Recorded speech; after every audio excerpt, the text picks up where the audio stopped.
Hello everyone, आप सभी का स्वागत है हमारा नन्हा मुन्ना सा चैनल पे। मुझे उम्मीद है आप सब ज़रूर इसका फर्स्ट वीडियो देखे होंगे। अगर नहीं देखे हैं तो यूट्यूब पे सर्च कीजिएगा हमारा channel all in one academy.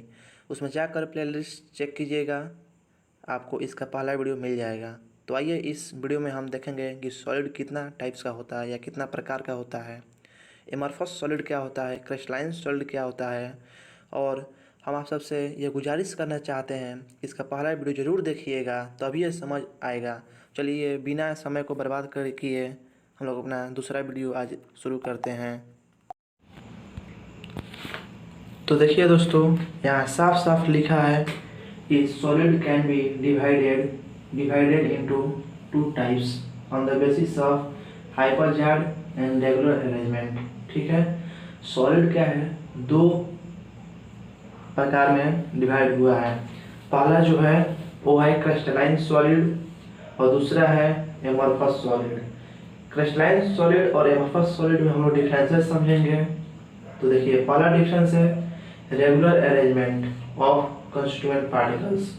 इसमें क्या है, इरेगुलर अरेंजमेंट, इरेगुलर हो गया। ठीक है, आप समझते हैं कि रेगुलर मतलब क्या होता है। जैसे मान लीजिए आप एग्जाम्पल ले रहे हैं, कोई डिब्बा है जिसमें लड्डू रखा हुआ है और लड्डू को हम मतलब कि उसको ढंग से मतलब सरिया के रखेंगे तो उसमें ज़्यादा लड्डू अटेगा उस डिब्बा में। अगर उसी लड्डू को हम कैसे भी मतलब कि ऐसे ही बेढंग से रखते हैं तो उसमें कम लड्डू अटेगा। तो उसका मतलब यही हुआ, रेगुलर अरेंजमेंट मतलब हुआ है कि उसको अच्छा सरिया के रखेंगे तो उसमें ज़्यादा अटेगा, वैसे जैसे मतलब किसी भी तरह उसमें फेंक देंगे उसमें कम अटेगा। देखिए क्या होता है, क्रिस्टलाइन सॉलिड जो होता है उसमें regular arrangement of constituent particles.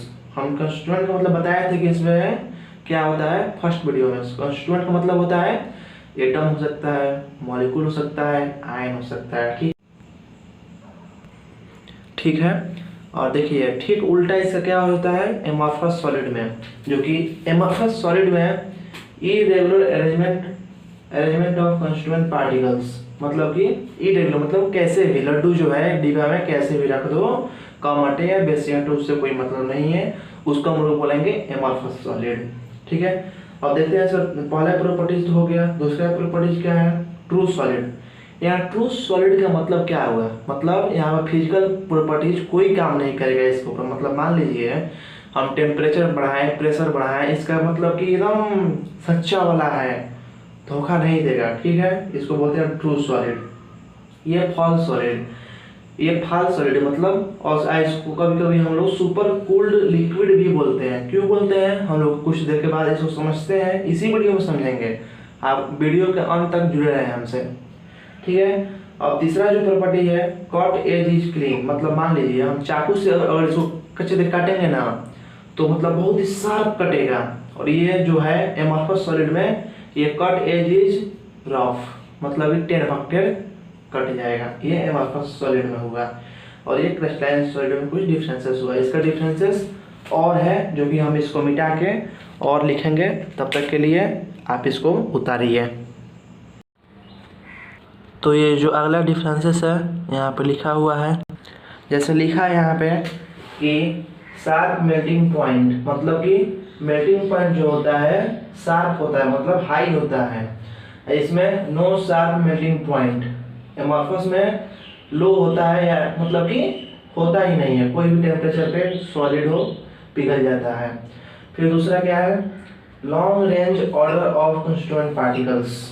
Long range order मतलब समझते हैं क्या, जैसे कि हमने आपको पहले वीडियो मतलब कि पहला डिफरेंस बताया था कि उसमें कि रेगुलर अरेंजमेंट होता है क्रिस्टलाइन सॉलिड में सब्स्टिट्यूएंट का। देखिए लॉन्ग रेंज ऑर्डर होता है और रेगुलर अरेंजमेंट होता है, मतलब कि एक रो में रहता है, मतलब एकदम शेप में रहता है, रेगुलर रहता है। जैसे मान लीजिए कोई कंस्टिट्यूएंट बना रहे हैं हम, ये कोई मतलब कि शेप में है, रेगुलर है। देखिए इसी को बोलते हैं हम लोग regular arrangement of constituent particles. इसको अच्छे से अपने कॉपी में बनाइएगा और नोट्स कीजिएगा। फिर क्या है दूसरा डिफरेंस में short range order of constituent particles. ये जो होता है शॉर्ट रेंज का होता है एमरफस सॉलिड में, ठीक है। जैसे मान लीजिए हमने इसमें मेरे को बताया था कि इरेगुलर शेप होता है। जैसे मान लीजिए कोई भी मतलब कि ये हो गया, ये हो गया, ये हो गया, रैंडमली मतलब कि यहाँ पर, यहाँ पर, यहाँ पर, यहाँ पर, यहाँ पर, यहाँ पर कोई भी शेप हो जाता है। इसमें मतलब कि नहीं है, ये नहीं है कि रेगुलर होगा, मतलब एकदम वेल डिफाइंड स्टेप में होगा, नहीं, जहाँ मन वहाँ हो जाएगा। इसमें इसको बोलते हैं हम लोग शॉर्ट रेंज ऑर्डर और कंस्टिट्यूएंट पार्टिकल्स एमॉर्फस सॉलिड को। फिर हम लोग एक और डिफरेंस है वो देख लेते हैं। तो ये हम लोग का ये एक लास्ट डिफरेंस हो गया जो कि नीचे बोर्ड पर लिखा हुआ है। जैसे देखिए क्रिस्टलाइन सॉलिड क्या होता है, एनाइसोट्रोपिक नेचर का होता है। ठीक है, एनाइसोट्रोपिक क्या होता है हम आपको ये बताते हैं क्या होता है। जैसे यहाँ लिखा हुआ है कि substance which have different physical properties in different direction. इसका मतलब समझिए। जैसे मान लीजिए हमने पहले आपको बताया था इसके बाद वाला डिफरेंस में कि लॉन्ग रेंज ऑर्डर होता है और रेगुलर अरेंजमेंट होता है कॉन्स्टिट्यूएंट पार्टिकल्स का। ठीक है, तो देखिए ये सब कॉन्स्टिट्यूएंट पार्टिकल्स है। ये कॉन्स्टिट्यूएंट पार्टिकल्स में एटम्स हो सकता है, मॉलिक्यूल्स होता है या आयन हो सकता है। ठीक है, तो देखिए और इस डायरेक्शन से हम इसमें चलेंगे तो हम क्या मिल रहा है, blue black blue black.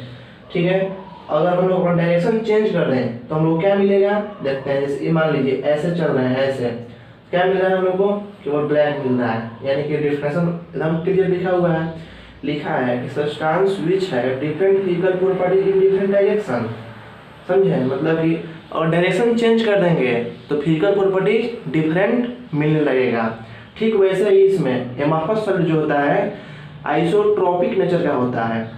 Isotropic क्या होता है तो उसको भी देख लेते हैं। Substance which show same physical properties in different direction, मतलब समझिए इसका डायरेक्शन बदल दीजिए तभी भी इसका फिजिकल प्रॉपर्टीज वही रहेगा जो पहले था। इसमें क्या था, क्रिस्टलाइन सॉलिड में क्या था, अगर इसका डायरेक्शन बदलते हैं इसमें और इसमें डायरेक्शन बदलते हैं तो इसका फिजिकल प्रॉपर्टीज भी बदल जाएगा। इसमें क्या है, डायरेक्शन बदलिए या कुछ मत बदलिए लेकिन फिजिकल प्रॉपर्टीज वही रहेगा। जैसे मान लीजिए हम लोग इधर चले तो ये क्या मिल रहा है, ब्लू ब्लैक ब्लैक ब्लू, कुछ भी मिल रहा है। इधर से चले इसमें चले ब्लू ब्लू, इसमें चले ब्लू ब्लैक, मतलब इसका देखिए साफ साफ लिखा है कि substance which show same physical properties in different direction. आप कोई भी डायरेक्शन ले लीजिए, इसका फिजिकल प्रॉपर्टीज एकदम सेम होगा आइसोट्रोपिक में। क्रिस्टलाइन में क्रिस्टलाइन सॉलिड जो होता है एनाइसोट्रोपिक नेचर का होता है। ठीक है, तो इसको आप नोट कर लीजिए, हम आपको भी बताएंगे अगला मतलब इसके बाद। तो देखिए मैंने आपसे बताया था कि एमॉर्फस सॉलिड जो होता है उसको सुपर कूल्ड लिक्विड क्यों बोला जाता है, जिसका आंसर इस बोर्ड पे लिखा हुआ है। देखिए लिखा है कि why amorphous solid is also called as super cooled liquid. ठीक है, क्वेश्चन पूछा है तो ये हम लोग का आंसर है कि amorphous solid in many respect resemble liquid which flow very slowly at room temperature and are regarded as super cooled liquid. जैसे समझिए क्या कह रहा है।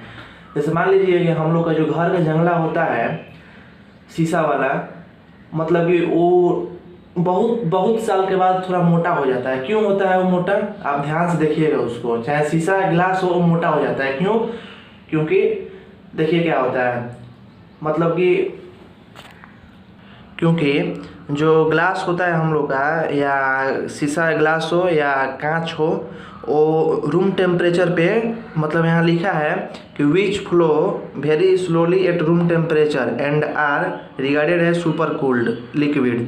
जो होता है ना, मतलब कि रूम टेम्परेचर पे मतलब धीरे धीरे, मतलब एकदम स्लोली बहुत टाइम लेता है उसको मतलब कि पिघलने में, और मोटा हो जाता है नीचे में उसका शीशा गिलास। ठीक है, और वो मतलब कि सालों, मतलब कि 1 ईयर 2 ईयर ले लेता है समय उसको मतलब कि पिघलने में। इसलिए बोलते हैं कि एमॉर्फस सॉलिड जो होता है इसको कभी कभी हम लोग सुपर कूल्ड लिक्विड ही बोलते हैं, और उसको सूडो लिक्विड बोलते हैं, सूडो लिक्विड। तो ये आज का टॉपिक ख़त्म हो गया। अब अगला टॉपिक में पढ़ेंगे कि क्रिस्टलाइन सॉलिड कितना प्रकार का होता है, क्लासिफिकेशन ऑफ क्रिस्टलाइन सॉलिड। तब तक के लिए आप अच्छे से इसको पढ़िए, इस पर NCERT का क्वेश्चन सॉल्व कीजिए। Thank you.